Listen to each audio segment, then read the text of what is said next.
өнүгө эле бир график менен иштесек жакшы. Эртең менен саат 9га чейин турганга аракет жасаш керек. Анткени 9дан кийин болуп калса, бул уже бизде дисциплина бузула баштайт да. Анан биз кийин бул пандемия бүткөндөн кийин, карантин бүткөндөн кийин чыкканга бизге чоңураак алда стресс болуп калышы мүмкүн да, кайрачы.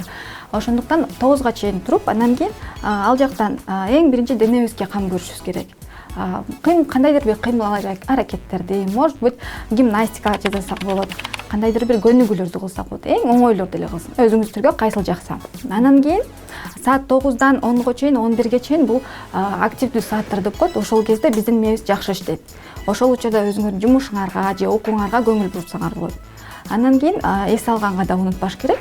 Анан тамак аштığında качан, кайсыл саатта ичем деген дагы белгилеп алыш керек. Анткени биздин организм, ички организм дагы биздин чогуу стресс менен күрөшкөнгө жардам берет. Туура убакты саатта тамактансак.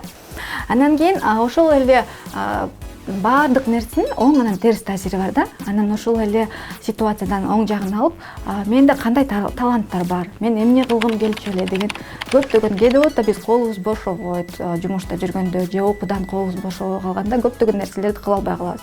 Ошол нерселерди кылганга аябай сонун мүмкүнчүлүк.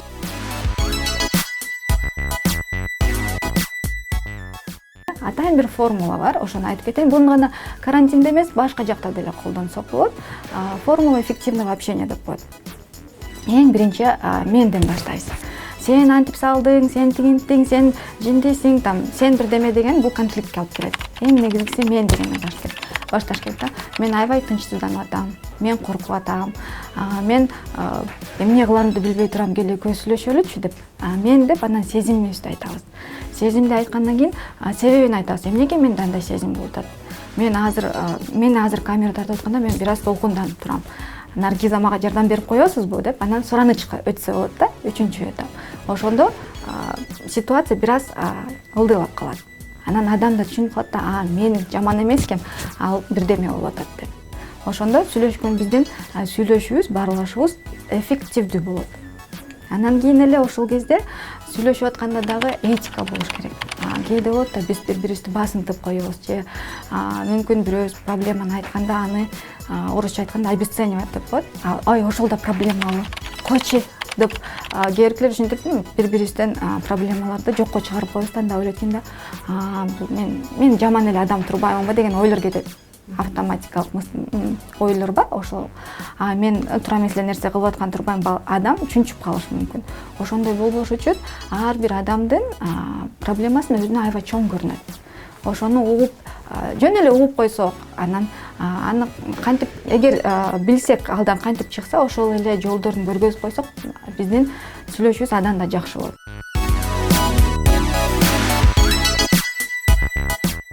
Конфликт болгондон кийин таарынып кетип каласыз, анан кийин адамга эң оор ошо кечирим сураган экен да.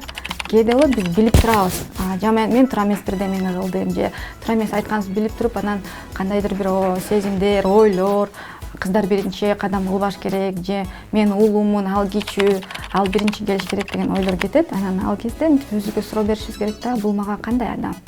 Жакын адамымбы, жакын эмеспи? Бул адамга мен кандай сезимдерим бар? Ооба, мен азыр урушуп кеттим, бирок мен аны аябай жакшы көрөм. Мен ушул биздин мамилени сактап калгым келет дегенде, ал адамга барып эле жанагынтип эле, жанагы формула менен эле, мен аябай жаман болот эми экөөбүз урушуп алгандан кийин. Кел кайра сүйлөшөлүчү, экинчи урушпайлычы же бирөөнү чакырса болот да. Бизди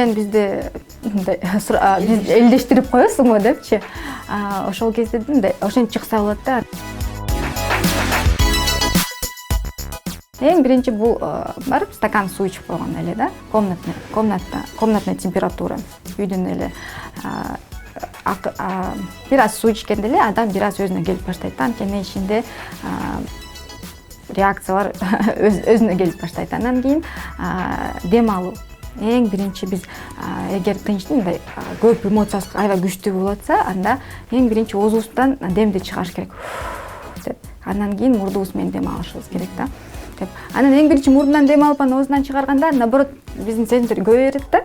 А эгер биз оозубуздан демди чыгарып, анан мурдубуз менен дем алып баштаганда жанагындай эле оңой эле 10го чейин санап же бөлмөдө канча лампочка бар, бөлмөдө канча китеп турат, ошонун баарын санаганда эле мынтип өзүбүздү башка нерсеге алек кылсак эле бизде эмоциялар түшүп, анан бул конфликт эмнеден башталды дегенде кичинекей эле бир нерседен башталат да негизичи.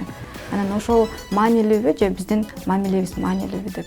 Анан ар бир адам өзүнө тандоо жасаш керек.